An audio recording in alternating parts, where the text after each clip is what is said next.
sa inyo ang gumagamit nito? Ano po ito? Isang panyo. Meron pa po ba sa inyo ang gumagamit ng panyo? Maaaring meron, maaaring yung iba, hindi na. Pero, napaka-useful po ng panyo. May silbi. Hindi po ba? Kailan nyo po ginagamit ang panyo? Pag mainit, pinagpapawisan ka, o kaya naman, pag may sakit ka, sinisipon ka. Ang ganda po ng tinuturo ng panyo sa atin. The handkerchief teaches us patience.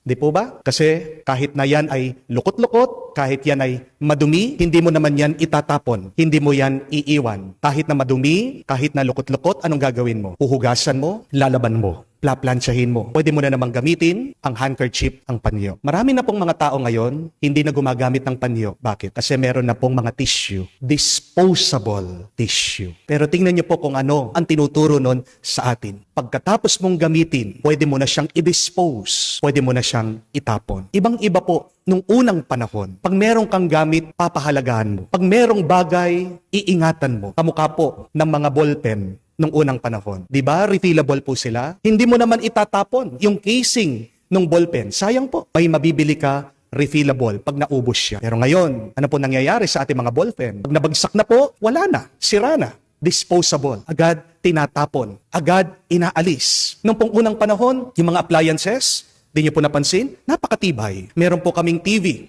na meron pang bahay, gawa po sa kahoy. Naalala niyo po, yung mga ganun na TV, kahit na black and white, nung bata po ako, gumagana pa. Pero ngayon, pag bumili ka ng TV, ilang taon lang, o minsan ilang buwan, hindi na gumagana. Yung mga appliances ng unang panahon, kahit na ilang taon mong gamitin, hindi nasisira. Dito lang po sa parokya, maglilimang taon na po ako. Halos nakatatlo na po akong rice cooker. Every 2 years, nagpapalit po ako. Hindi po ganun katibay. Disposable. Hindi po ba nakakatakot ito na maging kultura natin? To use and throw. Use and throw. Nakakatakot na baka ang ating paggamit ay ganyan din na magiging trato natin sa ating kapwa. Kung may boyfriend ka, use and throw. Meron kang girlfriend, use and throw. Asawa mo, use and throw. Kaibigan mo, use and throw. Teacher mo, pagkatapos na ng klase, use and throw. Empleyado mo, wala nang silbi, use and throw. Hindi po ganyan ang ugali ng Diyos. Tandaan niyo po, ang tao may tendency, pag wala ng silbi, pag hindi na nakakatulong, tatapon na lang, kakalimutan na lang. Pero malayong malayo ang ugali ng Diyos. God does not use and throw. God loves and saves. Nagmamahal, nagliligtas. At yan ang sinasabi po sa atin ng mabuting balita. For God so loved the world, He sent His only Son to save us from our sins. Tingnan niyo po, dahil sa pagmamahal ng Diyos, nililigtas niya. Hindi lang ang tao, kung hindi ang buong mundo. Tandaan niyo po, 3 ang kalaban natin, tayo mga nananampalataya. Una ang demonyo, pangalawa ang laman, pangatlo ang mundo. These are our 3 enemies, the devil, the flesh, and the world. Hindi po ba nakakamangha ito? Nakakabilib ito? Even if the world is an enemy of God, because the world has become corrupt, God tries to save the world. Hindi lang ang tao ang minamahal ng Diyos, kung hindi ang buong mundo, dahil ang mundo ay gawa din ng Diyos. At ano po ang paraan para maligtas ang tao at ang mundo? Sabi po ng ating Panginoon, kung maniniwala lang tayo. For anyone who believes in Him may not die, may not perish, but have eternal life. Gusto mong maligtas ka, umpisahan mo sa pananampalataya. Gusto mong maligtas din ang ibang tao, lalong-lalo na ang mundo, nag-uumpisa yan sa pananalig sa anak ng Diyos, si Jesus. Mga kapatid, labanan po natin ang pag-uugali na nangyayari ngayon sa mundo. Our world uses people, and after using them, they will throw them away. Please, do not use people. Do not use the world, but love people and use things. Remember that. Love people and use things. At kahit na pagkatapos mong ginamit, mahalin mo. Pag nagmamahal ka, hindi naman kailangan perpekto ang iyong minamahal. Amen? Paano ba kayo nagmamahal? Sino bang iyong mga minamahal? Dahil ba may pakinabang ka sa Kanya? Diyan mo lang iniingatan? Diyan mo lang pinapahalagahan? Hindi yan ang pagmamahal ng Diyos. Tandaan niyo po that God loves even the imperfect, and that is the perfect love. Mahalin kahit na yung mga may sira. Mahalin kahit na yung mga walang silbi. Mahalin kahit na yung mga taong nakasakit sa iyo. Because when you love, what is broken, then you fix what is broken. Isa lang pong makakapagpabuti sa isang taong nasira sa pagkakasala. Ano po? Ito po ay ang pagmamahal. When you love, the imperfect becomes perfect. When you love, the sick becomes healed. When you love, the broken becomes whole. Napakaganda po ng isang kwento tungkol sa isang bata. Nung minsan, pumunta po siya sa isang tindahan. Bumibili po itong bata ng tuta.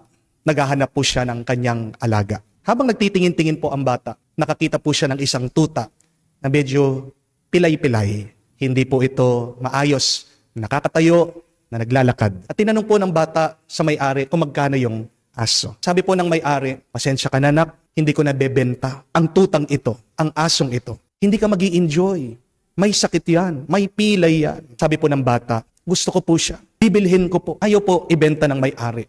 Kasi mapapagod lang po yung bata sa pag-aalaga dito po sa tuta. Pero sa kakapilit nitong bata, pinagbigyan po siya ng may-ari. Imbis na ibenta, binigay na lang po sa kanya. Nagtataka po ang may-ari, sabi, anak, bakit ang dami-dami mga ibang aso dito, ibang tuta? Mas maayos naman dyan. Walang pilay, mas cute, mas malusog. Bakit yung pang pilay ang napili mo? At ito pong bata, itinaas po niya yung kanyang pantalon. Niya po kung ano nakita ng may-ari, may bakal po yung paa ng bata. Pilay pala yung bata. Sabi po ng bata, nararamdaman ko po kung ano yung pinagdadaanan nitong tuta. Kaya siya yung napili ko dahil naisip ko, kailangan niya ng kaibigan. O nga naman po, di ba? Ang makakaunawa sa isang taong naghihirap ay isa ding taong naghihirap. Ang makakaunawa sa isang taong may sakit ay isang taong dumaan din sa sakit. Ang taong makakaunawa sa taong depressed ay isang taong dumaan din sa depression. Why does God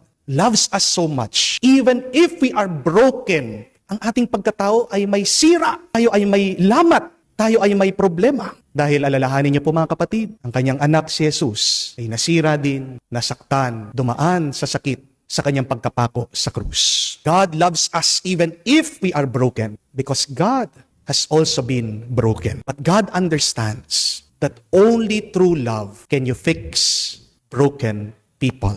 Alalahanin niyo po yan, mga kapatid. Pagmamahal lang, makakapag-ayos, makakapagpabuti sa isang taong nasira, sa isang taong napariwara. Sabi po ng second reading, napakaganda. God's mercy is rich. Umaapaw ang awa ng Diyos.